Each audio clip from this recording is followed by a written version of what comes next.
All right, welcome to Bet the Edge. I'm Jay Croucher here with Drew Dinsick. Today we're going to talk about the Ravens and the Raiders as teams going in opposite directions. We're going to talk a couple of awards as well. Defensive Player of the Year, which is in chaos after the unfortunate injury to Aiden Hutchinson. And we'll talk Offensive Player of the Year too, which Derrick Henry now appears to have a stranglehold over in the market. Let's start off, Drew, with Derrick Henry's team, the Baltimore Ravens, who are certainly among the teams who are in consideration to be the best in football at the moment. They are 3.5-point favorites at the Bucks on Monday night. They are projected for about 12 wins, almost right your own ticket in terms of their make playoffs odds, minus 350 to win the division and 7-1 to win the Super Bowl. Do you have a particular favorite way to bet the Ravens at the moment? Man. Favorite way to bet them. I think it's just game by game through the regular season because they take the regular season so much more seriously than some of these other teams who are trying to peak towards the end of the season and really have their best stuff in the month of January and February. The Ravens don't mind, it seems like, firing a lot of their bullets in the regular season, and really kind of bringing out some of their best stuff for some of these high leverage games. Now their backs were against the wall when they played the Bills, so the fact that they gave you an A+ performance there and you saw some of their more creative wrinkles of their offense wasn't a total surprise.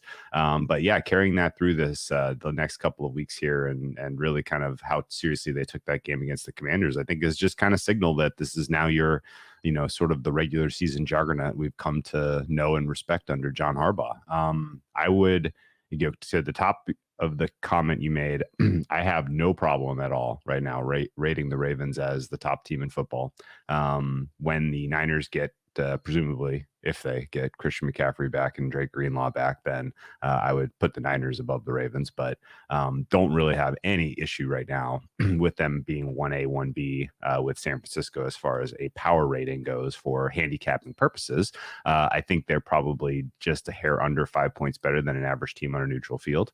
And they clearly have some matchup advantages that they can take, they can really put to work against the good offenses of the league, as we saw against the Commanders yesterday. So it's great that they're somewhat predictable. We don't have many teams that have really high floors that consistently show up through this portion of the season every year, but the Ravens are one of them. And I look at, kind of what they've done so far schedule wise. And the fact that they've played some of the toughest quarterbacks on their schedule already, I think is huge. They have, in the 6 games they've played so far, you've seen Pat Mahomes, you've seen Josh Allen, you've seen Joe Burrow. You're not going to see any of those 3 quarterbacks again until the playoffs at the earliest. And you have also played Dak Prescott and Jaden Daniels, who, is pretty clearly performing at a top 5 level. So this was all like real deal test for this defense in the absence of Mike McDonald. And to this point, they are not showing up well in terms of EPA per play allowed through the air. They look a little bit like a pass funnel, actually, considering how good they are at stopping the run.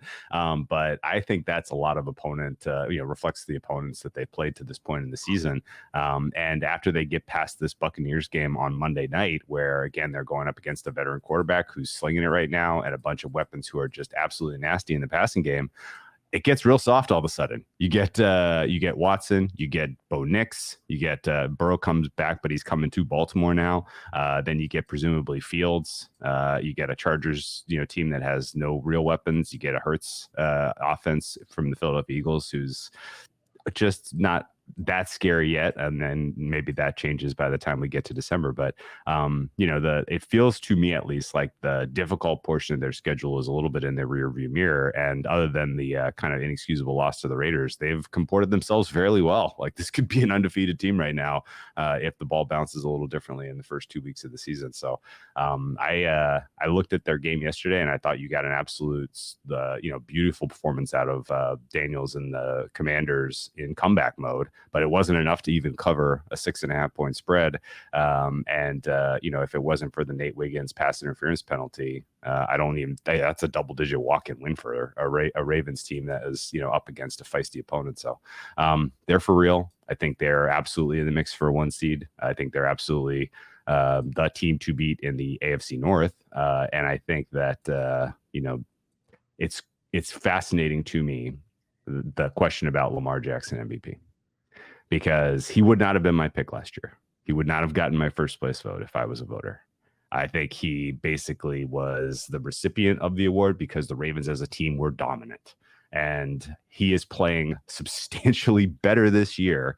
But I worry that he's going to have a little bit of the Jokic effect where voters are hesitant to give him a third MVP because he has been so unsuccessful in the playoffs. Now, I know you disagree with that take, but I kind of need to hear people say it out loud that he's getting a third MVP for me after, how well he's playing this year. But he's performing at a top 2 level in the NFL right now. And I don't think there's any disagreeing with that.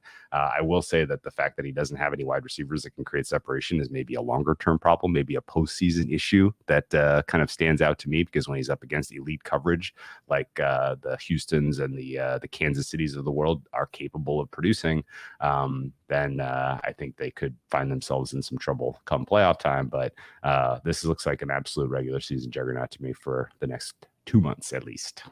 Indeed. Do you think there's anything wrong with Roquan Smith and Kyle Hamilton at the moment? Not really. I think they're being asked to do different things in a system that's still figuring itself out with the new defensive coordinator. Smith, I think, came into the season out of shape.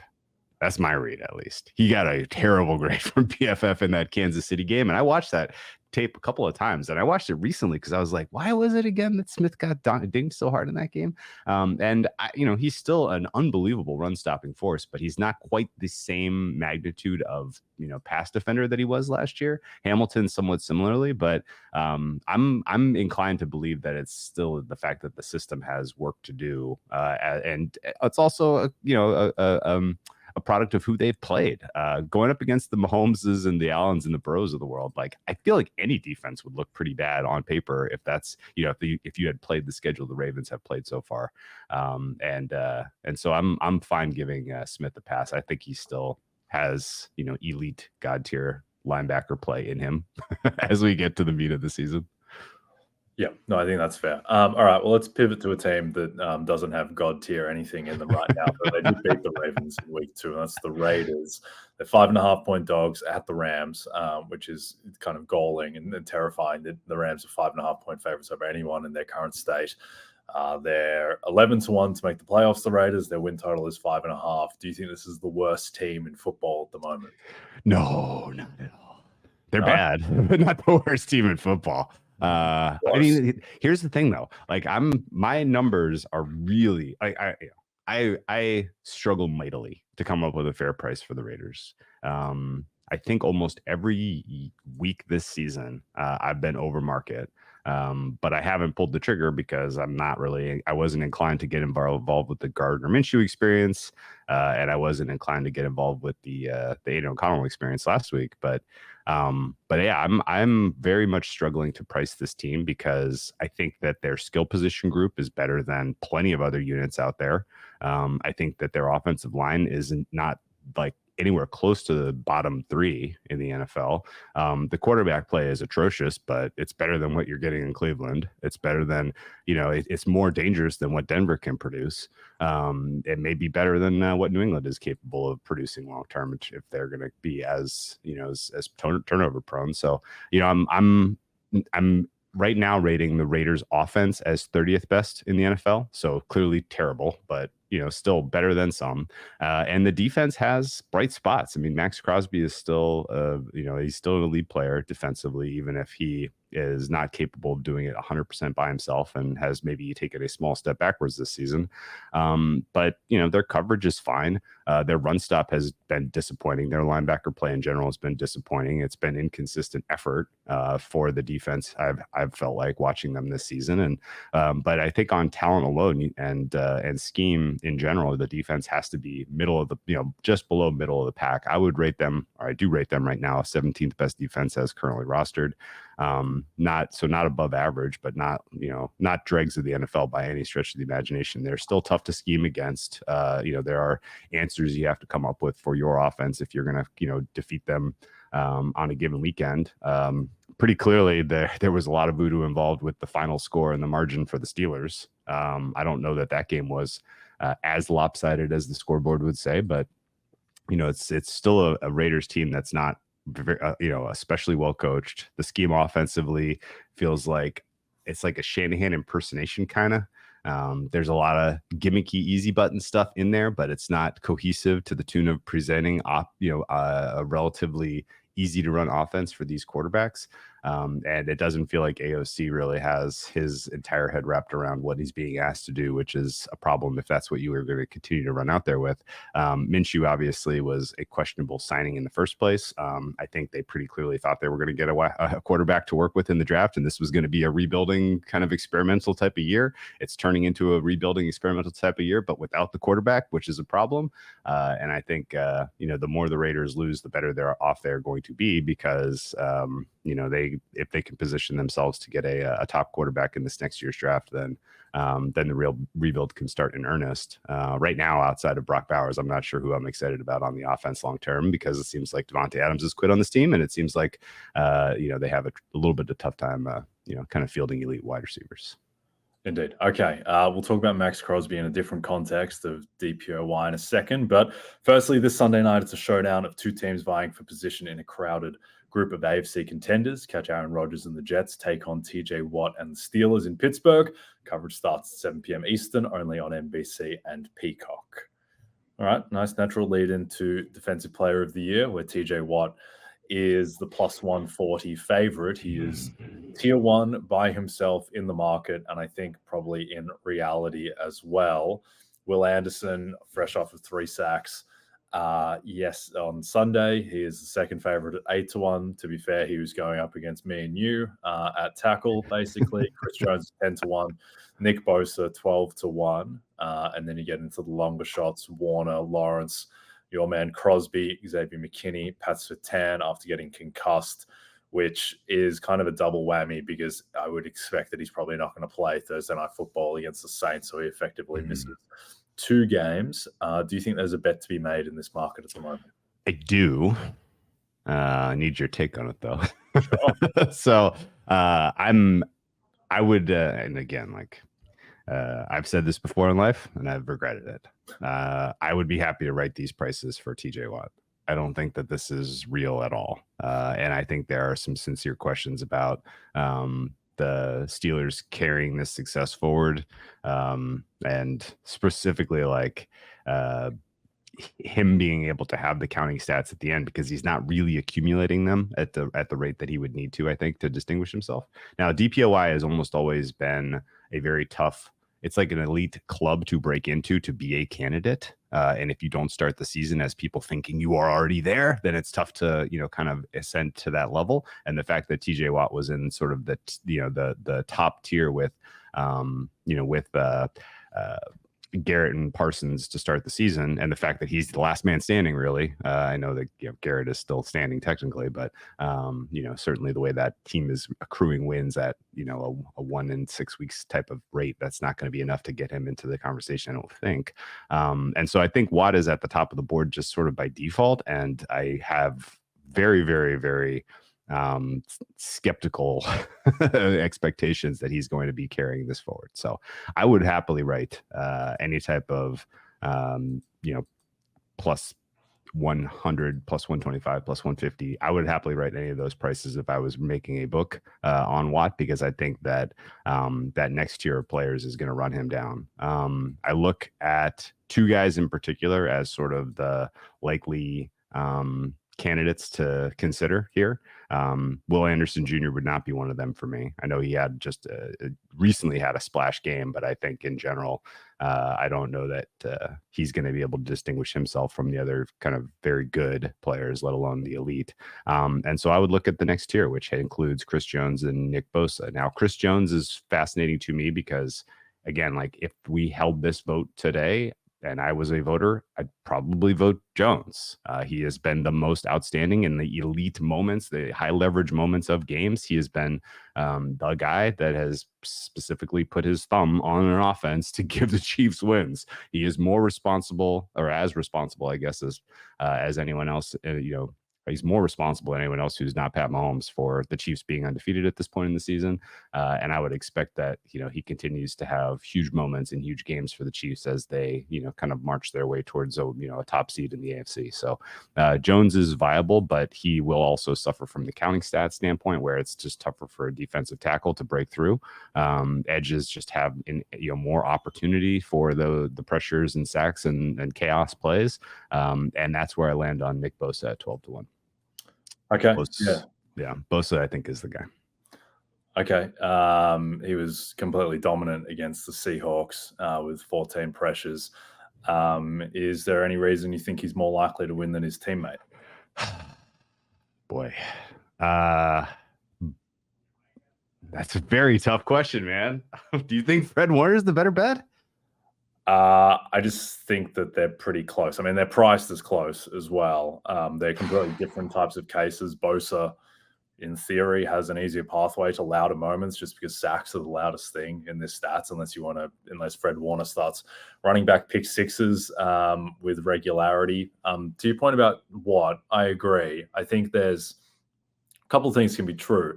He can be by far the most likely player to win and still not justifying his price at plus 140. I think there's a natural kind of apprehension to get involved in a market where there is, a clear, strong favorite. And I think there's this idea that, I don't want to place a bet when I just think that this one guy is so much more likely to win than everyone else. But it's like, well, TJ Watt has a certain probability attached to him on what he's going to win.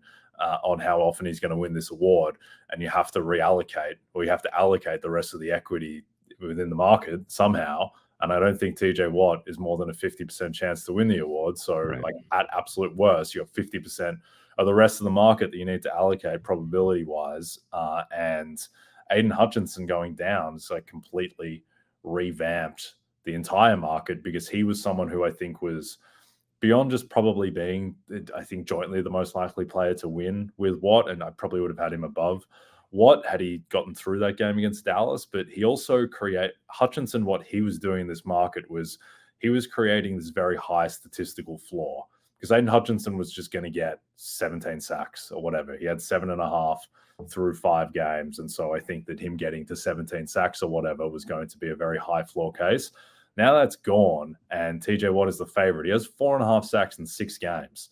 I think the issue is that he is one of the guys who doesn't need the numbers to win, because his pedigree is so high, and he is so far and away considered the best player on the Steelers. And the Steelers are now minus 160 in market to make the playoffs. I'm always way higher than market on the Steelers in these futures markets. I don't really understand why. I don't like it, but I have the minus 198 to make the playoffs. I don't even like the team that much, but it's just how it shakes out. So I think he certainly justifies favoritism. In terms of the long shots, one I'll throw out at you. What do you think needs to happen for Micah Parsons to win Defensive Player of the Year? Well, boy. I think he probably needs to have 6 sacks on Thanksgiving and then another 10 sacks otherwise. That's kind of my general thought. Okay, because he's 3.5 sacks behind TJ Watt. Yeah. And his team is 1 game behind TJ Watt's in the standings. They have their bye coming up, so he'll get healthier. I agree. He has one. He's going to have his next game will be in week 8, and he'll have had 1 sack heading into week 8. Which is probably a death knell, but I don't know. It's a wide open field, so certainly keep an eye on Micah Parsons. Like, what's it going to feel like on Monday morning if Micah Parsons' next game, which is Sunday Night Football against San Francisco, if Parsons has 2 sacks and the Cowboys win that game, which is unlikely, but, they're not going to be 10-point dogs or whatever. I always, in these kind of markets, the guys who can come from the clouds are often the ones who, have a ton of pedigree and just have a certain talent level. That they're the ones I think Micah Parsons is a lot more likely than Trey Hendrickson or Montez Sweat or Danielle Hunter. These guys are in the same price range, but there's a lot that would need to happen. So Bosa stood out to me because the pedigree. He's won the sport before. Because the Niners as a team, I feel like can still get to 13 wins. And I think the fact that he already leads the NFL in quarterback pressures is noteworthy. Now, I'm not an idiot. I know that Bosa underperforms his pressure to sack conversion ratio every year. For some reason, he is the biggest kind of close call guy, as opposed to the TJ Watts of the world, who it does seem like feels like he finds his way into converting those pressures to sacks at just an unsustainably high rate. Bosa's at the other end of the spectrum, but I think just in general, with the Niners defense getting healthier, with the Niners having so many really, really, really high profile games now. Like, you look at their schedule and it does look daunting in terms of the names that they have to place, but like, these games are going to be the most watched game of the week, so regularly for the rest of the season. Highest profile game next week against the Chiefs. Then you get primetime game against the Cowboys, a game against the Buccaneers, which didn't look that interesting before the season, but now looks absolutely amazing and must watch. And then 3 primetime games in the month of December, standalone primetime games, which will be, highly, scrutinized. And so, there's scope, I think, for Bosa to run down Watt in this one, particularly if he's able to continue to generate pressures at this rate. Yeah, I think there's an interesting thing with Bosa and Warner, where normally I am of the view that in most of these awards, the teammates don't usually steal that much credit from each other. It's usually just like one guy is slightly better than the other guy, and then that guy is just a candidate. Like Marcus Smart, Defensive Player of the Year with Rob Williams, Paul Goldschmidt winning MVP over Nolan Arenado. Like, usually there's just one guy, but with Defensive Player of the Year in the NFL, which is perhaps a little bit more amorphous, it could be a weird thing where, TJ Watt and Chris Jones and Dexter Lawrence, these guys are all so far and away the marquee player on their defense that maybe Bosa and Warner do steal a bit of credit. Like, if I was betting Fred Warner, I would be cheering heavily against Nick Bosa, and vice versa. Yes. So that is a weird tension in that market that, there haven't really been that many cases that I can remember like this. I guess Parsons and Trayvon Diggs a couple of years ago, but like, no one thought that Trayvon Diggs was better than Micah Parsons. Whereas some people, like, if you polled people around the league, like, who's the better defensive player right now, Fred Warner or Nick Bosa, I think you would get split responses. Now, whether that's justified or not, I don't think matters, but I think that's the reality. So, I guess let me ask you one thing. So if you look at some of the advanced numbers on Nick Bosa so far this year, like, he looks like he's the best pass rusher, period. His get off time, really 0.67, is obscene. His quick pressures are becoming more valuable, in my opinion, than pressures, period. And he is, I believe, either leading or tied. I say Myles Garrett is leading quick pressures, but still 15 quick pressures already through 6 games. Like, he has been an absolute maniac at this point. And he's healthy. He's younger. Like, I think he has the potential to kind of grow the most into people being like, oh yeah, Nick Bosa is clearly the best defensive player in the league. Yeah. He's also a reminder that, like, just no one should ever waste their money betting on guys like Montez Sweat or Trey Hendrickson. Like, these guys are just never going to win unless they break sack records. Matthew Judon a couple of years ago. There's just too many good premium edge rushers in the league that create such a flaw for this award. Like, Watt, Bosa, Garrett, Parsons, Crosby, Hutchinson. Like, it's just so hard to upend all of those guys. And to be fair, like, this is the season where that might happen, because like half of those guys are just gone from the field. Like, Hutchinson's hurt. Garrett's team is a catastrophe. Even though Myles Garrett might end up being the deserving winner on merit, I just don't think the team is just too much of a mess. And Parsons obviously is injured and has 1 sack through what's going to be 7 weeks. So yeah, wide open. I think this is a fun one to pay attention to. But yeah, the best bet in the market, I think, is if you can find somewhere that will write this ticket, is betting a no on TJ Watt relative to his current yes price in the market. All right. Before we get into Offensive Player of the Year, we're counting down to the tip-off of the NBA season. And for those of you drafting your fantasy team, get a jump on your competition with a free RotoWorld basketball draft kit. Get all the ranking stats and player profiles you need to dominate your league all season long. Go to NBCsports.com/hoopskit to download today. As you all know by now, we've teamed up with BetMGM this season. We'll be using BetMGM lines to make all our picks, and we'll have special offers for our listeners each week. If you haven't signed up to BetMGM yet, use bonus code BETEDGE, and you'll get up to a $1,500 first bet offer on your first wager with BetMGM. Here's how it works.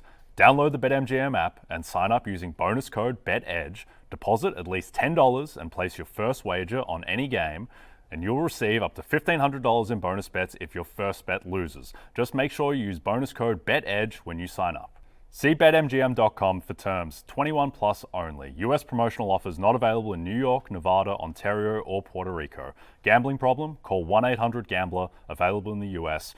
Call 877-8-HOPE-NY or text HOPE-NY 467-369 in New York. Call 1-800-NEXT-STEP in Arizona, 1-800-327-5050 in Massachusetts, 1-800-BETS-OFF in Iowa, 1-800-981-0023 in Puerto Rico. First bet offer for new customers only, subject to eligibility requirements. Rewards are non-withdrawable bonus bets that expire in 7 days in partnership with Kansas Crossing Casino and Hotel. Don't forget, if you haven't signed up for BetMGM yet, use bonus code BETEDGE and get your $1,500 first bet offer today. Okay, offensive player of the year before we get out of here. King Henry is the favorite, tier 1 by himself, plus 175. Saquon Barkley off not quietly, just off an atrocious game against Cleveland, where he did nothing on the ground and then inexplicably didn't convert a 3rd and 1, where he had daylight to get it, which almost cost him the game. He's plus 475. Justin Jefferson plus 525. Jamar Chase, who was on life support on Sunday Night Football. The whole Bengals, anyone wanting to win awards, was on life support in that game before. It's kind of staying alive for now. Chase 9-1, CD Lamb 20-1, Lamar Jackson, who's an interesting case, he's 30-1. And there ends the list, I think, of viable candidates. So I'll throw a couple long shots at you in a second. Is there anyone who you think is worth a bet in this market at the moment? This feels like long shot city for sure. In the same tone as, what was it, 2 or 3 weeks ago, where we were kind of aghast that Saquon Barkley was as short as he was. I'm kind of like, I'm blown away that Derrick Henry is as short as he is.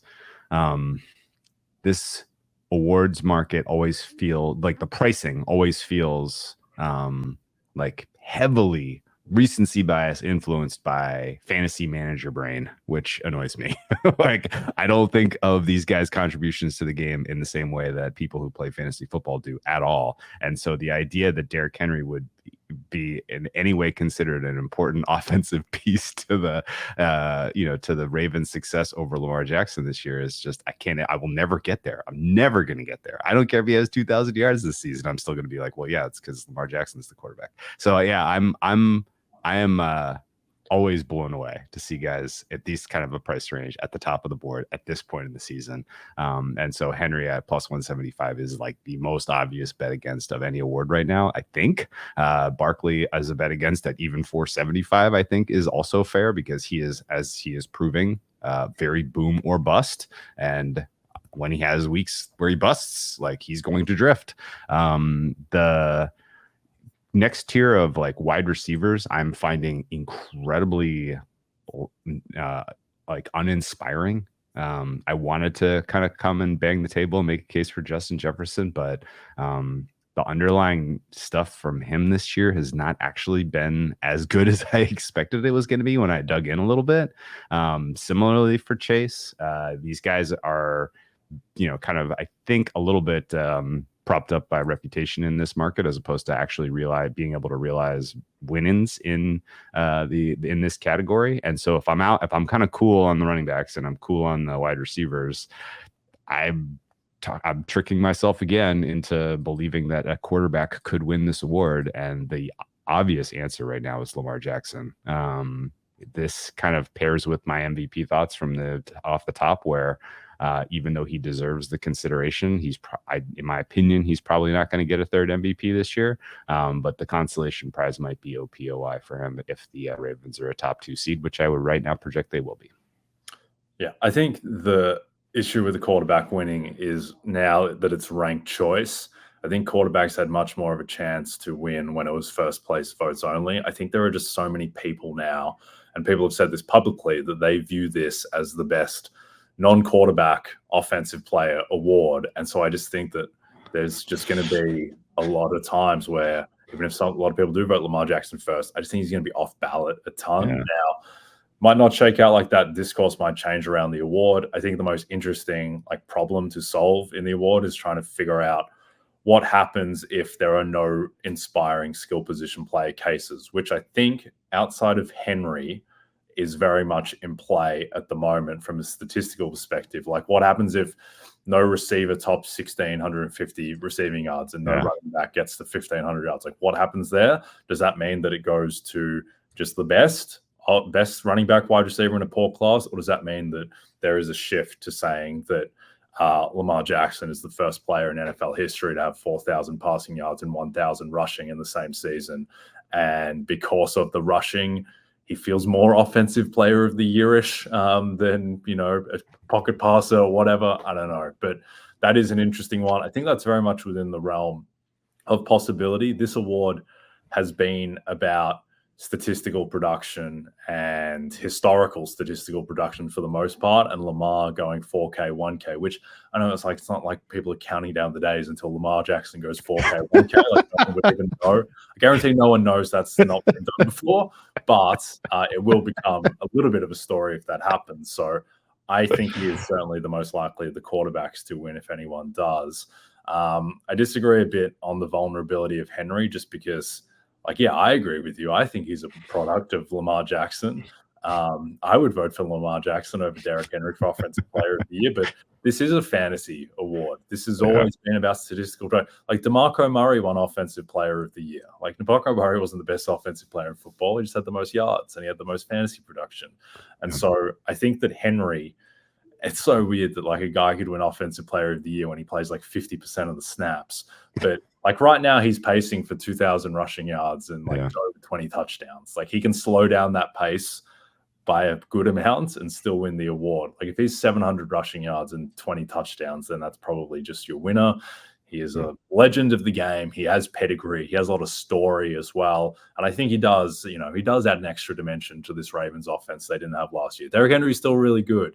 It's just that he benefits a lot from Lamar Jackson just completely pulling linebackers out of the second line of the defense. So Henry's charging downhill and safeties. So I think the thing is though, it can go south for Henry because he is so game script dependent, where if the Ravens, there's a couple of just tipped balls that go for interceptions and all of a sudden they're down 10 points and Derrick Henry's just not in the field in some second halves, that kind of stuff can sink him. Obviously, he's a running back. He can get hurt as well. He's at a higher risk than the wide receivers of getting hurt, even if he is built from adamantium. But so I think there are ways it can go south for Henry, though. I do think he is the rightful tier 1 favorite by himself.